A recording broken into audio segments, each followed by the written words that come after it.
We will now begin with Archie Colgan. Hello. What's up? That water should be. Well, Archie, I guess to start off, happy birthday. How do we plan on celebrating that victory? I'm gonna go get a nice dinner in me. I'm gonna take a shower obviously first, and then I'll go get a nice dinner. Go out with my team here. Hop on that flight back to Denver and go enjoy my first birthday with my son and my wife. Well, not first with my wife, but first with my son. And you just referenced that you're going back to Denver. How has the training camp been, training with Justin Gaethje, killers like Kamaru Usman? It's been great. I was a big part of their camps, their prior camps. Obviously, Kamaru's camp is in the thick of it right now, so I missed a couple of weeks here. But it's good to be able to train with those guys, learn from those guys, and just grow alongside with people like that. And a last-second opponent switch. How stressful is that on you as a fighter? I wasn't really focused on the specific people anyways. I was just trying to better myself. I got this call I was already in training camp, so I was in shape. I felt good. I actually had a hurt rib when I got the call. I had torn my rib cartilage, and I hadn't trained for like a week, and then I got the call, and we trained hard and felt fine, so I decided to accept the fight. And when I did that, I went through 3 different opponents in 3 weeks. So that wasn't the first guy. I had 3 guys in 3 weeks.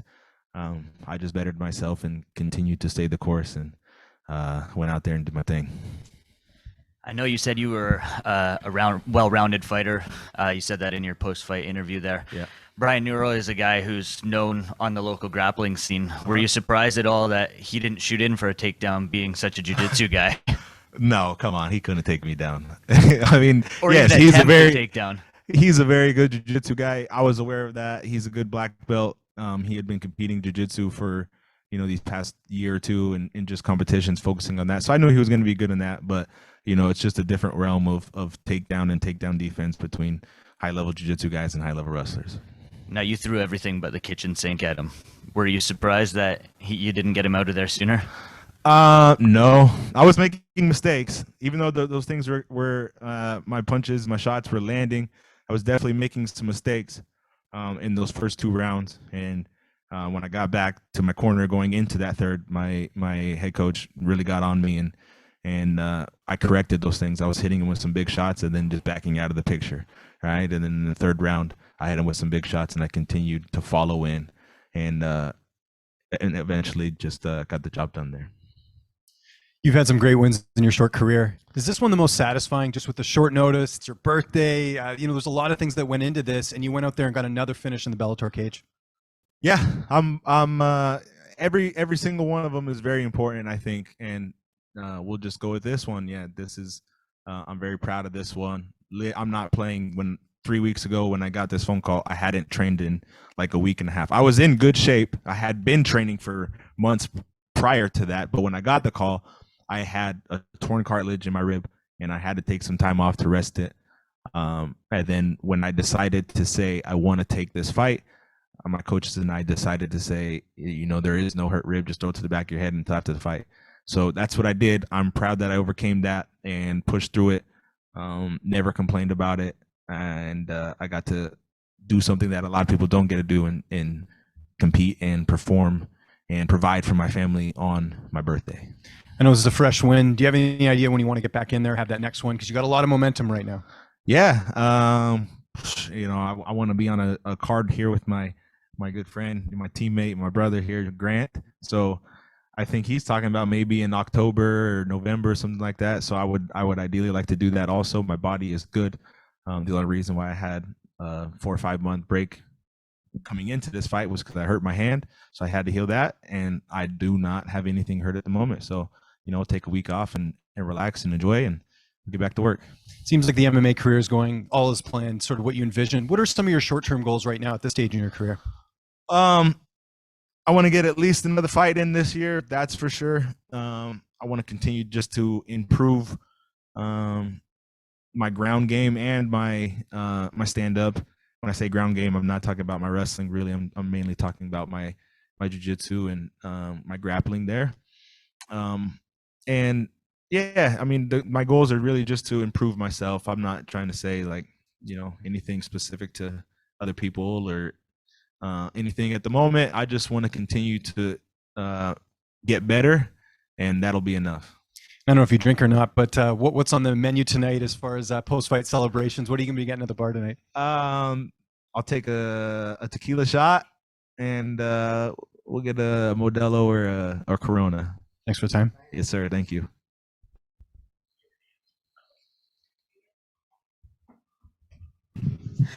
We will now take questions from the Zoom. Jay, go ahead. Hey Archie, this is James with ASAP Sports. How you doing? I'm doing great, sir. How are you? I'm doing good. Happy birthday, man. I know it probably feels good getting a win like that in that type of fashion on pay-per-view and that type of audience. And how are you feeling after that? I feel great. First of all, thank you for the birthday wish. I feel great. It was a little mixed emotion today. I woke up and I was getting some texts from people saying good luck tonight, some texts saying happy birthday, and obviously there's both, with people saying both in the text message. And I was just trying to say stay focused. And when I talked to my coaches here, I didn't want them to tell me happy birthday. One of them told me he's not going to say happy birthday till about 4:30. Just got my happy birthday from him like 30 minutes. No, not like 5 minutes ago. Sorry. And my wife called me today and said happy birthday. I was like, it's not my birthday till about 4:30. So it feels good to finally like accept that it's my birthday. And yeah. Definitely. I mean, it's probably hard, holding in all those emotions and keeping that all bottled in before the fight. But hey, it's 4:30. It's your time now. You get to go and relax. But with that, I heard you earlier say about a possible bout in October. But who would be next, and who's on your hit list, so to speak? I wouldn't say I have a hit list or anything at the moment.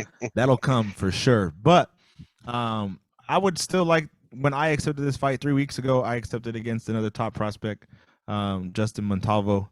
I think he's a good striker and he's a good fighter. So I would still like that fight. I don't know what happened to it and why it fell out, but it did. If that's doable, if he was not able to fight because of his health, then that is what it is. But if not, then I guess I'd ideally like to see that one. Next question, Dylan. What's up, Archie? Dylan Rush here. Congratulations on a great performance. My man. Birthday. My man, how you doing? I'm great. How are you? I'm good. Pleasure to be speaking to you right now after such a dominant performance. How much do you credit Justin Salas, Peter Straub, and Grant Neal for that incredible performance tonight? A lot. Yeah.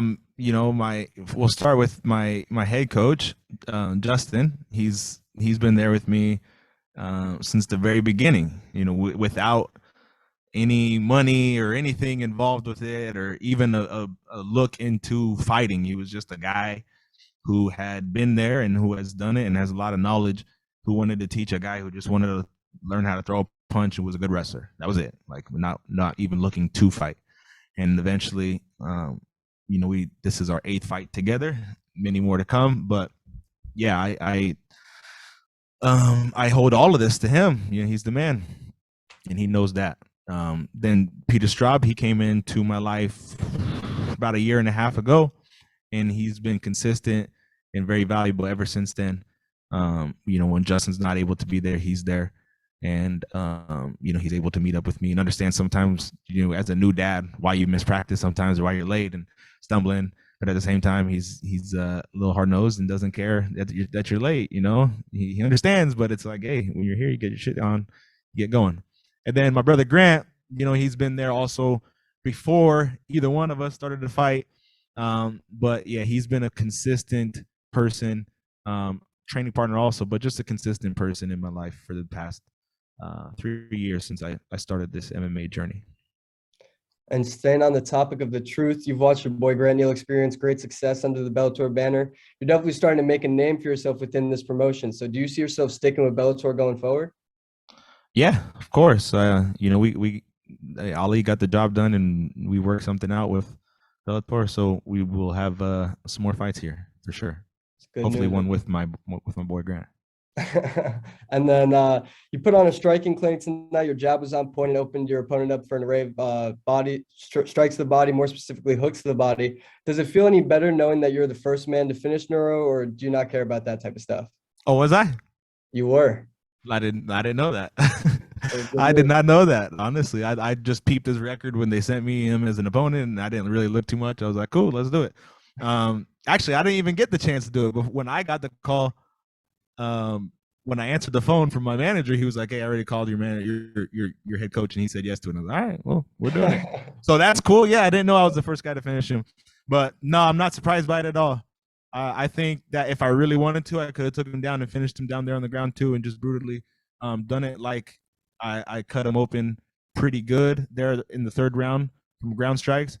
Could have done that earlier, but I was having fun on the feet, man. Last question, Kobe. Hi, Archie. Great fight. Another great finish.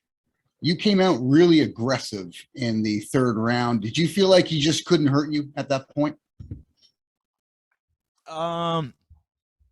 In a way, I mean, obviously, okay, so like you guys brought it up earlier, training with guys like Justin Gaethje, he's one of the biggest things that sticks out to me that he told me is that whenever you're inside that cage, you're in danger.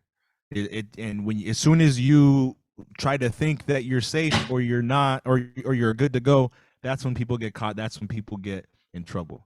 So no, I did not think that this guy couldn't hurt me. I knew that if I did not dot my I's and cross my T's, then I'm still susceptible to what happened to him, right? I'm not superhuman. But I also knew that I was on point and my feet were moving. They were always underneath me. I wasn't getting extended. So that gave me the confidence to know that if my feet are able to move around, then my head will follow. And therefore, when I take shots, they won't be at the most powerful point where he's throwing, which leads him to some safety. And I just knew that I wanted to get that finish, and my coaches knew that I could do it, and we did it. Oh, fantastic fight, Archie. Looking forward to your next one. Thank you. All right. Thank you so much, Archie. Congratulations. Happy birthday. And that can Thank you very much, everybody.